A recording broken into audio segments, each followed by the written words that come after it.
Royal weddings throughout history were not all romance, silk gowns, and glittering jewels.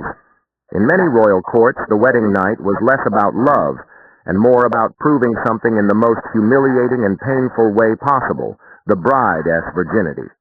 And when I say proving, I don't mean a polite conversation or a discreet doctor's note. No.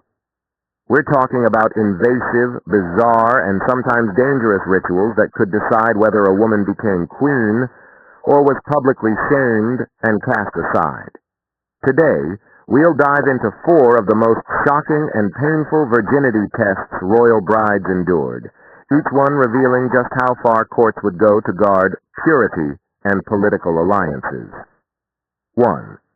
The inspection chamber test. In some European courts during the Middle Ages and Renaissance, virginity was considered a matter of state security. Before a marriage could be finalized, certain noble brides, especially those marrying into powerful families, were taken to what was known as an inspection chamber. Here, a group of older noblewomen or midwives would conduct a physical examination. And no, this wasn't done discreetly in private with kindness.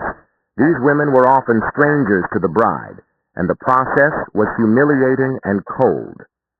The test involved inspecting the hymen, a deeply flawed method since the hymen can be stretched or torn from activities like horse riding or even athletics. But science wasn't the point. This was about control. Imagine a young woman, barely in her teens, standing in a cold chamber while judgmental eyes scan her body, whispers fill the air, and her future and her family's reputation hang on the words of strangers. One rumor of imperfection could ruin her life. 2. The white sheet ritual. One of the most infamous virginity tests didn't happen before the wedding. It happened on the wedding night. In royal courts across parts of Eastern Europe, France, and even the Middle East, the couple's first night together was treated like a public performance. A pristine white sheet would be placed on the bed, and after consummation the sheet was inspected for blood as proof of virginity. In some cases, this wasn't just left to the morning. Attendants, sometimes family members, would literally wait outside the door. At dawn, the sheet was paraded before the court, or quietly examined by senior servants. The cruel truth: not all women bleed the first time, and this meant some brides were accused of impurity, humiliated, and even sent away in disgrace, all because biology doesn't work like gossip says it does. 3. The 2-finger test by royal physicians. In Mughal India, certain Islamic courts in the Middle East, and some European kingdoms, virginity testing was sometimes handed over to royal physicians. The infamous 2-finger test involved a doctor inserting fingers into the bride's body to check the tightness of the vaginal canal and the state of the hymen. Not only was this invasive and degrading, but it also carried enormous political weight.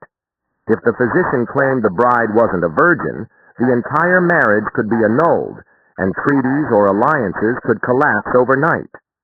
This wasn't just about a woman's body. It was about dynasties, war, and power. And often the verdict depended less on medical facts and more on who paid the doctor's salary. 4. The blood basin test in ancient China. In certain dynasties in imperial China, some brides faced a ritual that was both painful and terrifying. Before the marriage was made official, the bride was sometimes required to undergo a ceremonial defloration using a sharp instrument, not by her husband, but by an appointed palace attendant. This cruel act was meant to draw proof of virginity in the form of blood collected in a small porcelain basin. The basin, still stained, could then be shown to members of the court or kept as a bizarre token of honor. For the bride, this wasn't just painful. It was psychologically devastating. This was not about love or even tradition.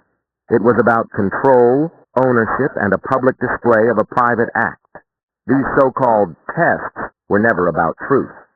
They were about politics, power, and controlling women's bodies.